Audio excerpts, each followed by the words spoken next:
இந்து கோயில்களை இடிப்பதற்காக மலாய் ஆடவர் ஒருவர் சமூக வலைதளங்களில் நிதி திரட்டுவதற்கு எதிராக மலேசியா முழுவதும் புகார் அளிக்கப்பட்டு வருகிறது. பல அமைப்புகள், தனி நபர்கள் என பலரும் தனிப்பட்ட முறையில் இந்த போலீஸ் புகாரை அளித்து வருவதாக தெரிய வந்துள்ளது.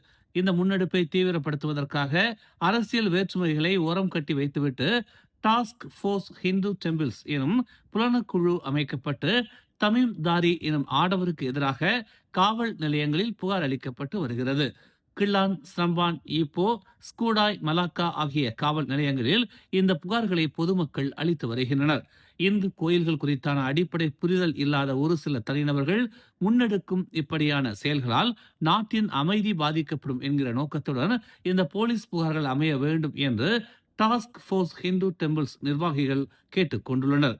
இந்த நடவடிக்கையில் எந்த ஒரு அரசியல் நோக்கமும் இல்லை என்பதால் தனிநபராக இருந்தாலும் அமைப்புகளாக இருந்தாலும் காவல் நிலையத்தில் புகார் அளிக்க முன் வரலாம் என்றும், புகார் அளிப்பதற்கான நெறிமுறைகளை வழங்க மாநிலத்திற்கு ஒருவரை பொறுப்பாளராக நியமித்திருப்பதாகவும் டாஸ்க் போர்ஸ் ஹிந்து டெம்பிள்ஸ் அமைப்பு தெரிவித்துள்ளது. மேலும் செய்திகளை தெரிந்து கொள்ள தமிழ் மலர் இணையதளம், தமிழ் மலர் செயலி மற்றும் மலர் டிவி யூடியூப் சேனலை வலம் வாருங்கள். எங்களோடு இணைந்திருக்க மலர் டிவியை பதிவு செய்து கொள்ளுங்கள். உறவுகள் மகிழ்ந்திட விருப்பம் மற்றும் பகிர்வு சேவையை சொடுக்கிடுங்கள்.